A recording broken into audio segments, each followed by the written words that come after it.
희망으로 부풀었던 올 한 해도 이제 하루 앞두고 어느덧 끝자락에 다다랐네요. 네, 그렇습니다. 항상 이맘쯤에 한 해를 뒤돌아보면은 정말 일 많았다. 시간 정말 빠르다. 그렇죠. 네. 다사다난하다 이런 생각이 드는데요. 네. 뭐 물론 사회 경제적으로 성장도 있었지만 많은 갈등도 있었던 한 해였습니다. 네. 오늘 이런 다양한 내용들을 한번 짚어보고자 하는데요. 네, 그래서 오늘 모신 분이 있습니다. 소셜미디어 태희의 안태희 국장과 함께 올 한 해 충북의 5대 이슈에 대해서 자세하게 좀 얘기 나눠보겠습니다. 안녕하십니까? 네, 안녕하세요. 네, 올 한 해 많이 바쁘셨죠? 네, 아주 바쁜 한 해였습니다. 네. 네, 나와주셔서 감사드리고요. 자, 올해로 벌써 2년째 코로나19와 아주 사투를 벌이고 있습니다. 오미크론 변이 확진자 계속 증가하고 있고, 뭐 사회적 거리두기까지. 현재 확진자 추이부터 좀 알아볼까요? 네, 어제 오후 4시 기준으로 58명이 신규로 확진이 됐습니다. 네. 그래서 누적 확진자가 11,344명이 됐고요. 누적 사망자도 108명이 됐는데 네. 그 최근에 오미크론 변종 바이러스 확산되면서 3차 접종이 이루어지고 있지 않습니까? 32.9%가 3차 접종을 네. 했습니다. 문제는 이제 어린이들의 그런 집단 감염이 이어지고 있어서 3명 중에 1명이 어린이들인 것은 좀 걱정스럽습니다. 네. 이 코로나19로 이제 소상공인들이 상당히 좀 어려운 상황인데요. 정부와 지방자치단체가 뭐 각각 재난지원금을 이렇게 책정을 하고 지급을 하고 있는데 충북의 상황 어땠습니까? 네, 충북 같은 경우는 자체 재난지원금이 국회 예산처가 저번에 이제 밝히는 자료에 네. 따르면 한 430억 원 정도 돼요, 작년에. 네. 그런데 예를 들어 경기도는 1조 3,400억 원이고 서울은 1조 2천억 원 정도 됩니다. 그러나 여기는 큰 데고 제주도도 1,360억 원, 강원도도 9,200억 원 정도 됩니다.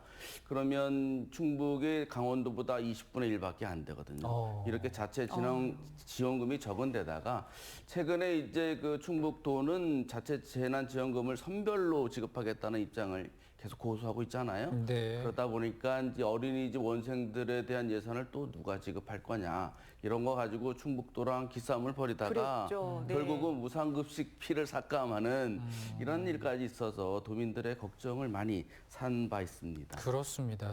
기억이 납니다. 네, 이제 그럼에도 불구하고 충북 같은 경우에는 경제 성장률을 보면 상대적으로 높았다 이런 평가가 나오고 있는데 실제로도 그런 건지 그렇다면 이걸 어떻게 보면 될까요? 네, 충북의 작년 경제 성장률이 1.3%였습니다. 네. 겉으로 보기에는 좀 낮았지만 전국 평균 경제 성장률이 마이너스 0.8%였거든요. 그리고 전국에서 충북이 2위로 가장 높은 성장률을 기록을 했습니다. 오, 2위였군요. 네, 그런데도 지금 이제 그 충북도가 강력하게 추진해온 4% 충북 경제, 네. 경국의 대비 충북 경제 비중을 4%로 하자고 하는 것은 다소 못 미치게 끝났어요. 3.68%가 됐습니다. 그런데 이렇게 경제 성장률은 높고 어쨌든 경제가 계속 발전하고는 있습니다만 충북의 개인의 삶은 그다지 만족스럽지 못한 상황입니다. 그거를 알 수 있는 지표가 민간 소비인데요. 네네. 민간 소비 그 지급액이 작년에 1,812만 원인데 전국에서 꼴찌예요.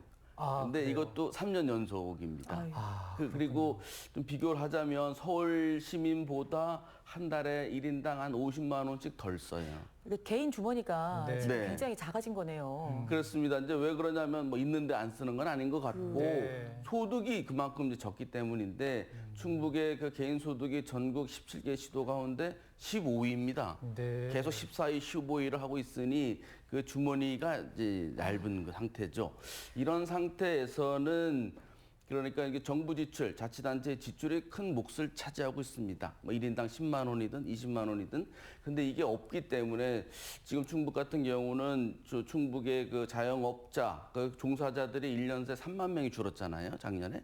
이런 것들, 결국 이런 것들이 민간 소비가 나쁘기 때문에 좋지 않기 때문에요. 네. 자영업에도 나쁜 영향으로 네. 이어질 것 같습니다. 네. 그러네요. 걱정이 네. 큽니다. 아무튼 이제 위드 코로나와 함께 지역 경제도 빨리 좀 더 되살아났으면 좋겠다라는 생각 가져보게 됩니다. 자, 다음으로 알아볼 이슈는 이제 청주시 시내버스 준공영제인데요. 이 전국 지자체에서 처음으로 도입이 됐고 현재는 준공영제가 잘 운영이 되고 있나요? 네, 226개 기초자치단체 가운데 처음으로 지난 1월에 도입이 돼서 네. 지금 열심히 이제 운행을 하고 있는 상태입니다.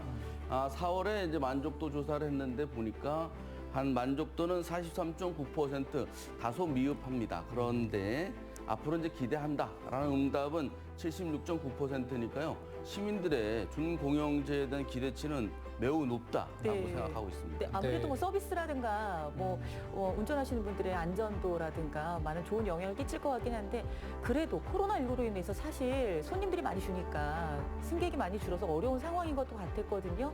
이제 이렇게 되면 준공영제가 제대로 안착하는 게 어려운 건 아닌가 걱정이 되기도 하고요. 네, 준공영제가 힘차게 출발했는데 공교롭게 네. 코로나19에 닥치면서 단축 운행을 하게 됐지 않습니까? 네. 그러다 보니까 이제 시내버스 업계의 그런 경영난을 가중시키는 그런 요인이 됐습니다. 그래서 시내버스 업계가 도청 앞에서 집회도 하고 재난지원금을 지급해달라 이런 요구도 했었습니다만 그리고 또 준공영제는 운영권을 청주시가 갖는 거예요. 그러다 보니까 임금 인상률의 제한 이런 것들이 있어서 업계에서는 다소 이제 불만 요인이 있는 것 같습니다. 그런데 경영 개선을 위해서는 시내버스 업계에서도 얘기하듯이 자체적인 경영 개선 노력 네. 이런 것들이 좀 필요하지 않겠냐 이런 지적도 제기되고 있어서 이제 1년 했으니까 이런 장단점을 업계 내외에서 청주시에서도 잘 판단하고 분석해야 될 때인 것 같습니다. 네. 그냥 그동안 1년 동안 여러 가지 뭐 시행착오가 있었지만은 잘 안착이 됐으면 좋겠다라는 생각 한번 해보게 되고. 근데 이제 준공영제 그렇다면 앞으로 어떤 방향으로 흘러가게 될까요? 전국적으로 준공영제를 하고 있는데 기초자치단체에서 청주가 처음으로 시행하게 된 이유 중에 하나도 네. 이게 세금 먹는 하마라는 소리를 많이 들어요. 네. 예산대로 들어가는데 서비스 개선이라든지 이런 게 부족하다는 맞아요. 그런 이제 문제 지적이 많았거든요. 그렇기 때문에 올해 1년은 이제 코로나19라는 상황이 있었지만 내년에 청주시가 시내버스 노선을 바꿔요. 네. 뭐 청주 도심에 순환버스를 도입한다든지 획기적인 개편안이 이제 예상이 되고 있는데 그리고 이제 서비스의 질도 얼마나 개선되냐 이거에 따라서 우리가 시민들이 드리는 그 혈세를 투자할 만하다라가 될 건지 역시 세금 먹는 하마냐라고 판정이 될 건지 이제 궁금해지는데요. 어쨌든 뭐 정의당 심상정 후보가 충북 전역에 시내버스 준공영제를 확산하겠다 이런 공약을 했거든요. 네. 그만큼 이제 시내버스라는 것은 새로운 대중교통 수단으로서 탄소 중립에도 굉장히 중요한 요소가 되거든요. 그래서 앞으로 어떻게 될지 기대가 되는데 어쨌든 이런 준공영제가 잘 안착이 되면 완전 공영제, 그러니까 자치단체가 소유하고 운영하는 것까지 되는 그런 완전 공영제로의 발전도 논의할 계기가 될 것 네. 같습니다. 뭐 일단 서비스는 직접 이용하시는 분들께서 계속 확인해 주시면 될 것 네. 같습니다. 이번에는 좀 환경 문제를 좀 살펴보도록 하겠습니다. 사실 시민들 입장에서는 간간히 S반도체 전문 기업의 LNG 발전소 건설에 대한 기사를 이제 계속 들으셨을 것 같은데요. 일단 청주시는 허가를 한 상태이잖아요. 현재 어떤 상황이죠? 네, 그렇습니다. 그래서 착공 허가가 났고요. 네. 내년에 착공하게 되면 2023년에 바로 준공을 한다고 합니다. 2년 만에 바로 준공을 한다는데 그 규모가 585메가와트급이고 한 그 지금 청주 테크노폴리스에 있는 SK 하이닉스 반도체 공장 옆에다가 짓는 거거든요. 네. 그러면 이제 내년 말이면 가동을 시작할 것 같습니다. 네, 사실 이런 그 시설이 들어온다는 게 경제 발전을 앞당길 수도 있겠지만 이제 걱정은 건강이거든요. 시민들의 건강과 안전인데 이 점을 조금 짚어주신다면 어떻습니까? 그 최근에 좀 충격적인 보고서가 나왔는데요. 사단법인 기후솔루션 여기에서 보고서를 냈습니다. 이렇게 가스 발전이 계속 확대되면 2064년까지 충북 도민 중에 1,020명이 조기 사망한다. 네. 그러니까 이것 때문에 더 일찍 죽는다는 얘기입니다. 근데 조기 사망자가 1,020명일 뿐만 아니고 이런 가스 발전에 따른 대기 오염 때문에 각종 질환자들이 많이 는다. 결국 삶의 질이 나빠질 것이다라고 하는 보고서가 나왔습니다. 네, 그래서 이제 지역 환경단체에서는 발전소 건립이 도민들의 건강보다 중요하냐, 목숨보다 중요하냐 이렇게 얘기를 하면서 거세게 반발을 하고 있군요. 그렇습니다. 이 가스 발전의 가장 큰 대기 오염 물질이 질소 산화물이에요. 많이 네. 들어보셨을 텐데 미세먼지 주범이기도 하고요. 그런데 이런 질소 산화물이 일정 농도 이상으로 이제 이게 쌓여 있고 이렇게 돼서 이 공기를 흡입하게 되면 불규칙한 심장 박동이라든지 심근경색이라든지 호흡 곤란이라든지 그러니까 숨 쉬면서 발생할 수 있는 질환들을 더 많이 당할 수 있다라고 하는 우려가 큰 데다가 그 LNG 발전소가 지어지면 청주 시내의 연간 배출량의 그런 대기 오염 온실가스의 40%가 여기서 배출이 돼요. 네. 그러다 보면 2050년까지 청주 우리나라뿐만 아니라 청주도 탄소 중립을 실현해야 되는데 그러니까요. 지금 있는 것도 줄여야 되는데 지금 있는 거에 40%가 추가되는 거거든요. 이런 상황에서 이걸 지어야 되느냐 반대하는 목소리가 점점 커지고 있고 시민들도 여기에 대해서 관심이 점점 높아지고 있습니다. 네. 네. 근데 다만 이제 문제는 청주시가 이런 것에 대해서 뭐 이렇다 저렇다 논의도 안 하고 뭐 좀 상당히 좀 아무런 반응을 보이지 않는 것 이게 이제 무책임한 행정 아니냐라고 하는 반발도 네. 사고 있습니다. 왜 그렇게 반응을 보이지 않는다고 생각하시나요? 곤란하겠죠. 일단 이거 허가하고 이런 것에 대해서는 주무관 산업자원부에서 하는 겁니다. 그러니까 그런데다가 일단 SK하이닉스가 지역 경제에 미치는 그런 영향이 굉장히 크고 지방세라든가 이런 것들 많이 내는 데다가 그 회사 측에서는 안정적인 고급 그 전기를 써야 된다. 네. 그래서 반도체를 제대로 생산할 수 있다라고 주장을 하거든요.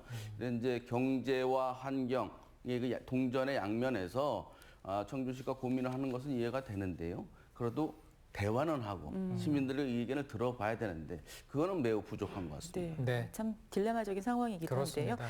다음 주제 넘어가 보도록 하겠습니다. 사회 문제 좀 짚어볼까 하는데요. 네. 올해 충북에 믿기 힘든 두 건의 사건이 발생을 했어요. 성범죄를 당한 두 명의 여중생이 스스로 세상을 등졌고 또 탯줄도 채 끊어지지 않은 신생아가 쓰레기통에 버려져서 전국적으로 또 이슈가 되기도 했었는데요. 이 문제 조금 짚어주실까요? 네, 상당히 안타까운 소식이고 잘 알고 계시겠지만 지난 5월에 그 청주의 한 아파트 옥상에서 두 명의 여중생이 이제 투신 사망하는 일이 있었잖아요.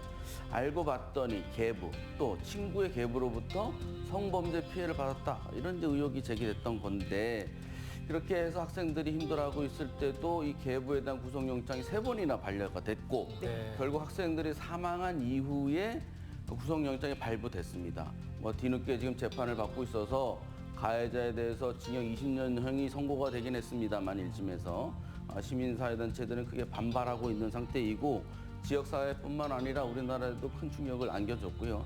또 최근에는 지난 8월에는 그 갓난 아기를 저 음식물 그 쓰레기통 네. 거기에 이제 버리는 일이 있었어요.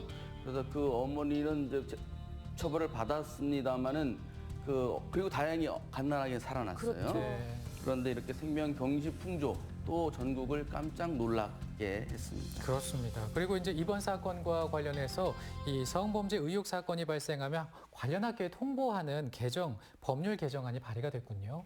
그렇습니다. 지금까지는 이제 학생들이 이런 성범죄 관련돼서 상담을 하면 2차 가해를 우려해서 그 상당히 이제 보완을 유지를 했었습니다. 네. 그리고 이제 그 학생 아동이 거부하면 분리 조치를 하지 못하도록 되어 있었습니다. 그러다 보니 주체성이 좀 약하잖아요, 학생들이. 그러다 보니 자칫해서 혼자 고민하다가 네. 겉으로는 괜찮다고 했는데 혼자 고민하다가 이렇게 이번 같은 사건이 발생할 수도 있으니 앞으로 조금 더 이런 사건이 발생하면 그 피해자들을 좀 분리 조치를 네. 빨리 시키자고 하는 이제 법률안이 이제 마련되고 있고요. 또 하나는 그 학교는 왜 모르냐. 이번에 학교가 모르는 것도 큰 문제였거든요. 이런 일이 발생하면 학교 측에도 통보를 해주자. 이런 법률안이 같이 제기가 되고 있는데 어떻게 법률안이 개정될지 조금 더 지켜봐야 될 것 같습니다. 네. 자, 이제 다음으로 알아볼 이슈는 주택시장인데요. 이 공공기관 직원들의 부동산 투기 의혹 파문 굉장히 뜨거웠잖아요.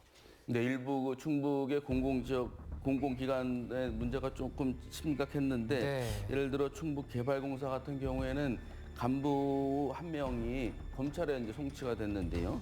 부패 방지 권익위법 위반입니다. 왜 무슨 일인가 했더니 청주 넥스트 폴리스 산업단지 개발 정보를 미리 빼내서 아는 사람한테 준 거예요. 네. 그래서 그런 것들이 이제 문제가 됐는데 이게 다 그 최근에 있었던 LH 발 그런 문제가 있었습니다. 네. 이런 가운데 이제 충북개발공사 직원들이 업자와 골프 회동을 한 사실도 드러났죠. 네, 지난 10월인데요. 평일에 그 업자 2명이랑 6명이 8명이 이제 골프를 쳤어요. 네. 그래서 뭐 징계도 받곤 했습니다만은 충북개발공사의 청렴도는 4등급이 됐고요. 최하위 등급은 5등급입니다. 상당히 문제가 많이 지적이 됐습니다. 네. 이 사건에 대해서 충북개발공사 기관장의 태도에 대한 비판의 목소리가 또 나오기도 했었는데 어떻게 보십니까? 충북개발공사 사장은 인사청문회를 통해서 네. 임명이 되거든요. 동의를 네. 받아야 되는데 하고 나 보니 여러 가지 문제에도 불구하고 제대로 하지 못하더라라는 게 이제 드러났습니다. 여러 가지 비리 의혹, 성희롱 사건, 갑질 의혹. 그런데 이런 문제를 제대로 하지 못했고 충북도의에서도 이제 문제 제기를 했는데도 개선이 잘 안 되고 있거든요.